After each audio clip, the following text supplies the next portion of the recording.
welcome to episode 4 of Manner of Speaking.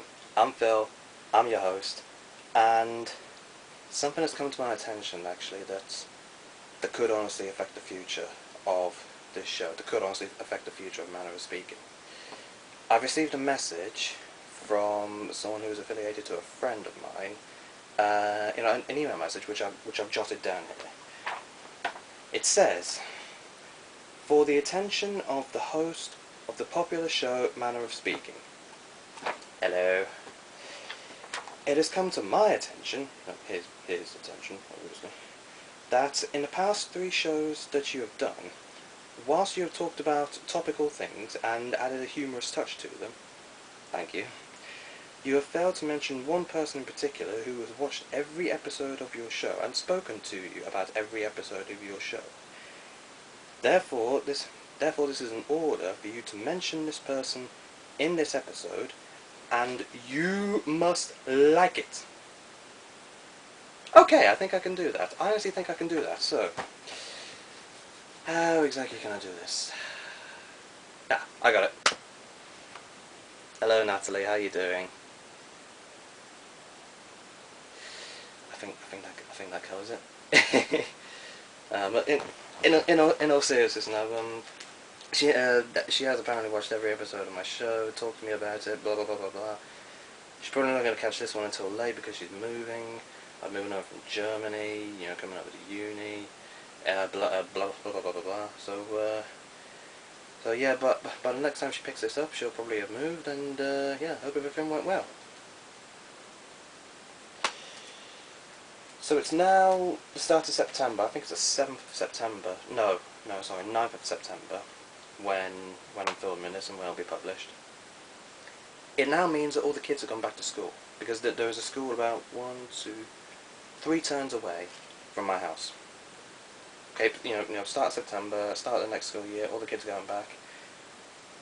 The advantage is, it means that the gym is going to be reasonably quiet, which is always a good thing, because it means that you hardly get any trouble from anybody who's over the age of 28 or 29 or so. And you hardly get any trouble from me, because normally what I do when I go in is I just use the machines, keep myself to myself, and it seems like everybody's happy. Happy world. But the disadvantage is that I have to pass a specific corner to get to and from my gym, my leisure centre. And the problem is now, with all the kids going back to school and it being lunchtime and everything, that corner, it's about 2 corners away where this road and the next road joins the main road. It does mean that corner does turn into Chav City, USA. And I'll tell you the extent of the problem, okay. It's usually a hangout for 14-year-olds, 14 and 15-year-olds, girls and boys. With the girls especially, it's a chance to to have their school shirts unbuttoned, like 4 buttons too many. To wear their ties just to the side, to roll their skirts up, and everything else as well. And it's also a chance for the boys to wear, quite honestly, freaking ugly shell suits. I've never even heard of the names of these people that make these shell suits either, and I can't even remember now, so I'm not even going to say. However, I do think, at least for this age group, I do think I know the problem with this, and this problem comes from a very popular TV show that was on last year that I think we're all watching, The X Factor. It comes from one of the more talked about but yet controversial talents, if you can call it that was on the show, and her name is Cher Lloyd. Okay? Accidentally, I tuned onto MTV, and accidentally I tuned onto MTV at the time in which her song was on. I caught the start of it. I thought, okay, I'll try and give this girl a chance. My IQ was diminishing by the second that I was listening to her. That was frickin' ear poisoning. And her wardrobe as well. I mean, that is the epitome of chav, like chavette in this case. And all these 14 and 15-year-old girls think that it's good to dress like her. Wear half tops. Wear those joggers that only cover half your ass. Wear about about £8 worth of makeup, yeah, £8 in weight worth of makeup, and they look like freaking transvestites when they do that. But that's beside the point. Listen, 14-year-old girls of Britain, you are drinking from the poisoned chalice of Cher Lloyd. Just move away, and maybe you can be seen in a more respectable light. Listen to other things. I mean, how can I put this? I can't exactly change your taste in music, but I can suggest other things. Things like, say, well, ones I'm listening to, things like Pitbull, things like Tayo Cruz, things like that. It satisfies your need for like R&B and like dance pop and all that, and they're actually decent. Just move away and stop drinking from the poisoned chalice of Cher Lloyd. Trust me. Don't listen to anybody else. Listen to me. I know what's good for you. Okay? Good. Next thing. A couple of days. No, it was yesterday actually, where we were having to retune the TV because of the whole digital switchover thing. The main problem was that BBC Two now does not exist at all. At all. Which is crap, because that's one of the only channels that I watch that actually has some good stuff on it. However, that was not the worst problem. Okay, the worst problem is this. Yesterday I was coming back from the gym, I had an alright session, I walked in, Dad was retuning the TV, well, the TV was retuning itself while Dad was working. I walked in, it was ITV, I came in on the advert break, which was alright. Then when I came in from getting myself a drink,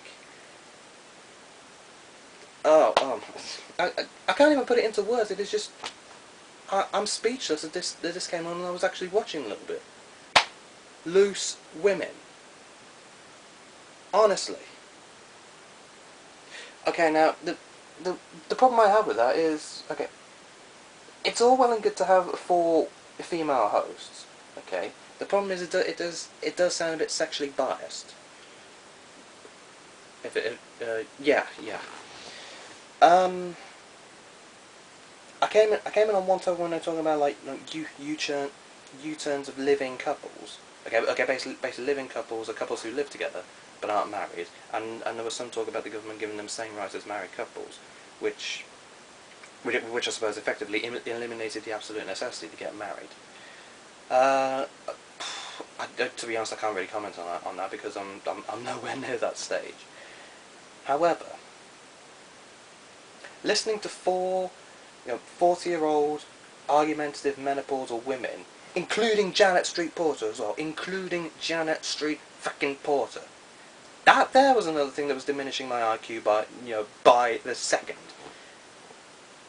I mean, after listening to Cher Lloyd stuff and after listening to that, I think my IQ is now about 36 or something. Ugh.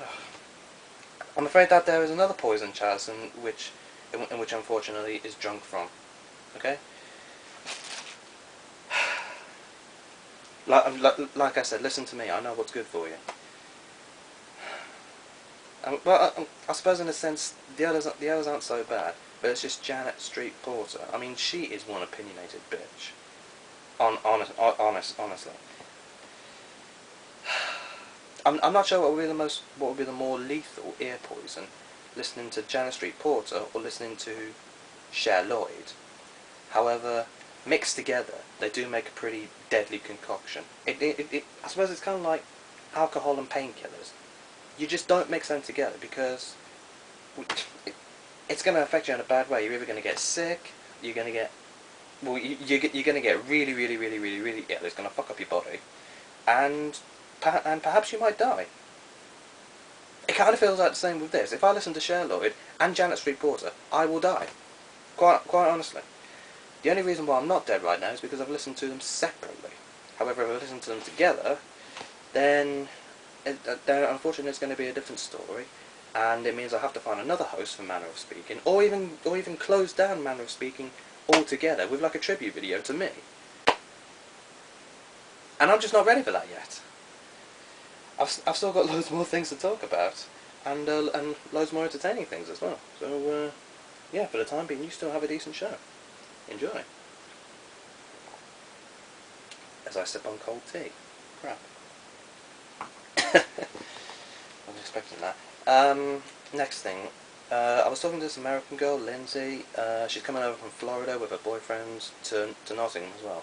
She tells me that she's moved, and she's moved into my old halls as well, funnily enough.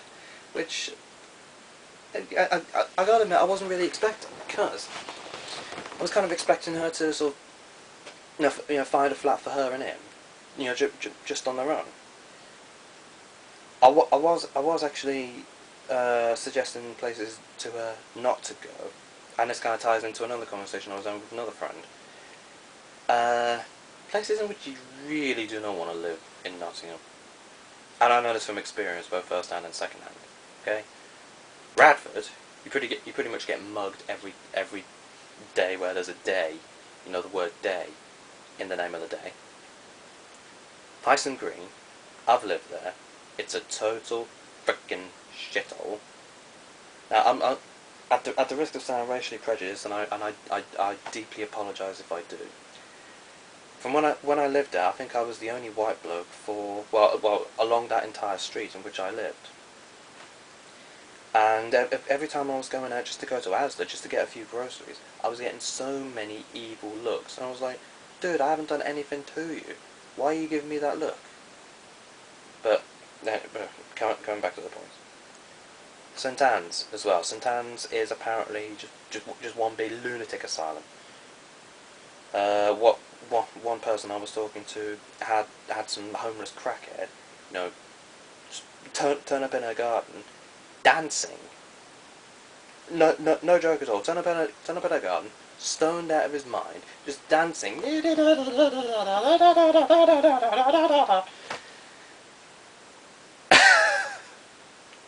Really?